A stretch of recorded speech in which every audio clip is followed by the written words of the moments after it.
I don't think it's a secret that I'm obsessed with Godzilla Minus One. And I'm not the only one. And that makes me feel really good. When I first saw the movie, I've told this story before. The first thing I thought of was I was going to have to go in my car and I thought that I'm going to have to tell people that this might be the best movie of the year. And the thing is, you got to be careful because movies like Oppenheimer and movies like Across the Spider-Verse, which were the top two for me this year, have a really dedicated fan base. So if you go out there saying that Godzilla is better, they're going to look at you funny or they're going to come after you. You know, people on the internet oftentimes just take these things very emotionally. And I've made that mistake before. I'm not mad at them for that. It happens. You know, in this situation, though, I am so thankful and so blessed to be living in a time that I got to see this film. You know what I mean? I can't even put into words what this movie has done for me without going into some deep, deep personal trauma that I've been through, that I've been dealing with. You know, this is going to come off like a speakdom, but those of you who saw the movie, you know the message of the film is live. That's the message. That's the message. Rebuild. Something bad happens, you can come back from it. It wasn't, and what makes it wonderful is that it wasn't like constantly hammered over your head. It wasn't like they were trying to be overly preachy. That wasn't the intention. You can just see it from all the characters, the humans and Godzilla. Godzilla himself is struggling to live in times in this film. And his body always comes back. Right now, Godzilla has made $50 million American worldwide, globally. And I'm very happy about that. If you want me to be honest with you, though, Godzilla Minus One deserves to make $1 billion. The Rise of Skywalker, that piece of shit that made $1 billion only because of how powerful the Star Wars name is, thanks to George Lucas, that doesn't deserve $1 billion. This movie does. And you've seen the movie, you know that. I get emotional in a good way when I go online and I see people talking about this being one of the greatest films ever made. Being in that conversation. I never thought I would live in a time like that. When Shawshank Redemption came out, I was a little kid. When Citizen Kane came out, I wasn't even born yet. Same thing with Gone with the Wind. I didn't get to see these movies because I wasn't born yet. And I'm sure most of you weren't either. Same thing with the original Star Wars. This movie is hitting like the original Star Wars. This movie is hitting like The Dark Knight in 2008. I'm not saying it's better than The Dark Knight, but remember when The Dark Knight came out? Everybody was going nuts over the movie, and you had, of course, skeptical people who were like, oh, it's Batman, it's a superhero movie. They're thinking back to the Adam West days. It's going to be cheesy, and then you have to convince them, no, like, this is cinema. This is a tremendous story. And some listen. Some of them listen. Some didn't. I have told every one of my friends to go see this film. And as of right now, all of them have gone except one. And they're going on Thursday. Everyone I know. And they all come back the same. They all come back moved. They all come back saying, I cried 3 times. I cried 4 times. I cried once. I cried at the end. I don't know if I've ever in my lifetime, and I'm being dead serious when I say this, I don't know if I have ever in my lifetime experienced a phenomenon like this when it comes to a movie. In my lifetime. This is up for consideration of being one of the best pieces of art ever made, and it's a fucking monster movie. How weird is that? And I'm not the only one saying this either. A lot of people are saying this. I was worried that I was going to be the only one. I was worried that I was going to be the only one who understands what's really going on. You know what I mean? It seems like every day I wake up and I look up Godzilla Minus One on social media and all I see is praise. That's all I see is constant praise over and over again for this film. It's almost unanimously loved. I cannot imagine somebody that can walk out of this movie theater and shit on this movie. The only time I've seen any kind of negativity is really dumb, pedantic shit. Like, people who haven't seen the movie yet are talking about how, it can't be that great. It can't be. Then they see it, Oh, you were right. It was that great. But then what happens is you've also got people who just are so entrapped by the MonsterVerse, and they're so supportive of that type of Godzilla. And listen, I enjoy that type of Godzilla. I enjoy him wrecking shit with Kong and Ghidorah. I've talked about it. Those are the movies I really discovered Godzilla with.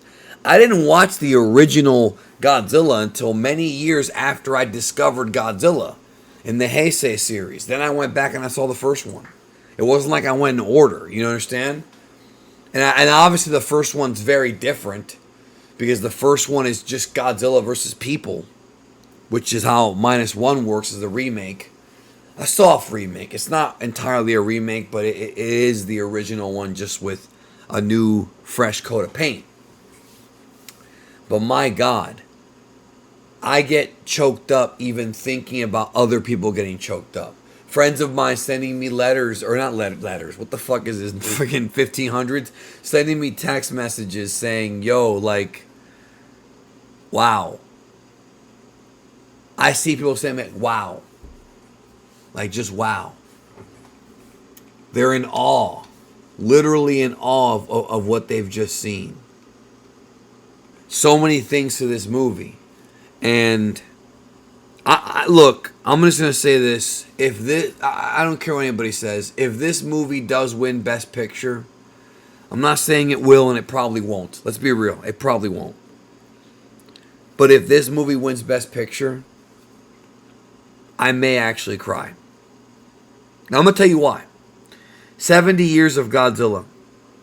You understand that Godzilla is responsible for a lot of things. Godzilla was the first real Japanese film that crossed over into the whole world. If it wasn't for Godzilla, or, you know, call him Gojira if you want.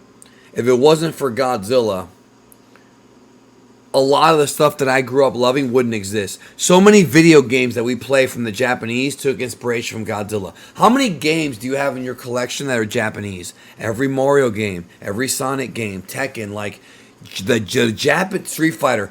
The Japanese make a lot of games, man. I would say, 80%, 90% of video games come from Japan? What does that tell you? These crazy stories. If you're into Power Rangers or Sentai, giant monsters, Godzilla was the first. He was the alpha. Allegories for negative events. Godzilla was one of the first as a monster. Everything that we enjoy from Japanese creators, directors, writers, has some kind of influence from Godzilla, including Toriyama and Dragon Ball. There's influence there. This is a very important character in the history of... He's a very important character in the history of what pop culture is and was. And to be honest, I'm not sure if he's ever been this... I'm not sure if Godzilla has ever been this beloved, this talked about, including the original movie. But again, I wasn't around. It was so long ago I wasn't around. So what am I going to do? I can't do anything. And for the record, I am not being paid by Toho to say this. We need to support this movie. You have to understand that if Godzilla Minus One does well and actually wins the Best Picture, and I'm not saying it will, but even if it wins Best Foreign Film, that's fine. But I want it to beat out the American movies because that's a sign right there to wake up all these people in Hollywood and to wake up all these other movie people to say, hey, there's more to see in the theater than the same old shit. There's more films out there that you might not have direct access to that you can see.